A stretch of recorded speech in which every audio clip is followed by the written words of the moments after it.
You've probably seen products like atomic beam lantern and atomic beam headlight. So today I've got atomic beam glove, which is a lighted glove that they say is astonishingly bright. Let's crack this open and see what's inside.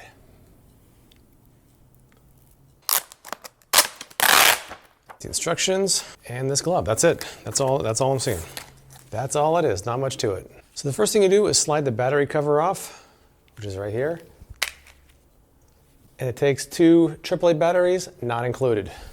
So what you're supposed to do now is stick your thumb and index finger through these 2 like that. So you put it like that, and then this strap is supposed to go around over this way and over the Velcro, and there we go. It's very cool. I feel like Iron Man. Let's test it out and see how it works. Do not adjust your screen. I'm actually in the dark. I picked the darkest place in my house to test out the atomic beam glove. So I'm in my closet because it's the darkest place in my house and it's nighttime outside, so there's 0 light entering this closet. This is entirely lit up by the atomic beam glove. As you can see, it does a pretty good job of lighting it up. All right, so what I'm gonna do is take the atomic beam glove, I'm gonna test it out in a few scenarios, kind of like what they show in the advertising, and see how it holds up in the real life tests. Here we go. One thing I'll say that is if you're turning on the atomic beam in the dark, that button, it sits kind of flush, so it's kind of hard to find in the dark. That's the only thing I've found about so far, is that when I was fishing around for this button, it wasn't real easy to discern from the rest of the material. Not a big deal, but something to point out. One of the demonstrations in the commercial shows the atomic beam glove being used to access the box outside for the power. Let's see that. Yeah, I can see it pretty nicely. Yep. Hello, Everbright. That's been up there since last October. Another demonstration they show is opening the front door with your keys. I don't even carry my key, I actually just use a code, but if I had a key, it would be very easy to discern opening up my front door. I'm trying to figure out how the light works here. Another demonstration in the commercial, they show a person doing, I think, a word search. I'm gonna try doing a little crossword puzzle and seeing how well the atomic beam glove does in lighting that up. See, the problem with this is that my hand, you can see the angle of the light is shooting outward, not toward the paper. My hand is kind of in the way. So where my pen goes is not really lighting it up. It showed a woman who was trying to read a pill bottle, so let's try that. She had her finger pointing along the edge of the bottle like this. I guess if you have your finger at an angle like this, I guess that works pretty well. What do you think? You kind of have to tilt your finger a little bit. Because see how my finger is kind of in a shadow, but like this, it actually doesn't. So I would use my knuckle bent more than my finger. Okay, I'm back in my closet now. I wanted to compare how the atomic beam glove is with brightness with the Bell & Howell light bar and the atomic beam lantern. So let's try that out. Here we go with the atomic beam glove. Next up, the Bell & Howell light bar.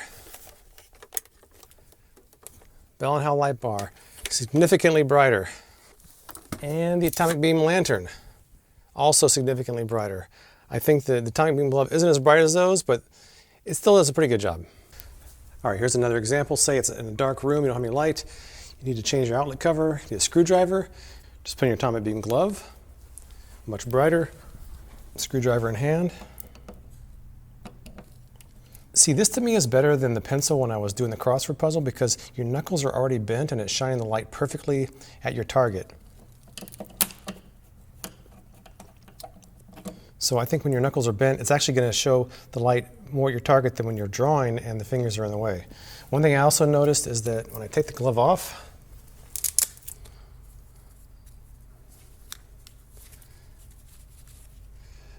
you can't see it, but my hand is kind of sweaty feeling because the glove makes you feel sweaty, which I'm not totally fond of, but I guess you're not going to be wearing it for a long period of time. What we got here now is the artist in the family is working on a drawing with the atomic beam glove. See, as you can see, the pencil's not in the beam of light. The pencil is in the shadow. And that's because, as you can see, the angle of the lights are pointing away from the paper instead of downward. So I'm not sure for drawing or writing, the atomic beam glove is really an ideal fit. I decided to compare the atomic beam headlight to the atomic beam glove, and I ended up choosing the atomic beam headlight, and here's why. Here's why I wouldn't choose the atomic beam glove over the atomic beam headlight. Check this out. So you got something to do, it's a dark area. I'm I'm going to use a screwdriver and to work on this outlet. Atomic beam headlight. Notice the beam is not moving, right? Focus on what I'm doing. I'll show you close up. Come to atomic beam headlight and it's focused on what I'm doing. Now watch what happens when I use the atomic beam glove. Still lights it up, and that's good. But watch what happens to the light. See the light's moving around the whole time? Which, it's okay in this circumstance, but I think I prefer just the steadiness of the atomic beam headlight over the jerkiness of the atomic beam glove. So that's all I've got. I think the atomic beam glove works about as advertised. It's a bit gimmicky, and there are instances where it doesn't seem quite as useful as I would have expected. But that's my opinion. Your mileage may vary. I picked this up at Walmart for about 20 bucks. Have you used atomic beam glove? Tell me what you think in the comments below, and please subscribe for more as seen on TV product reviews from me, James White, with Freakin' Reviews.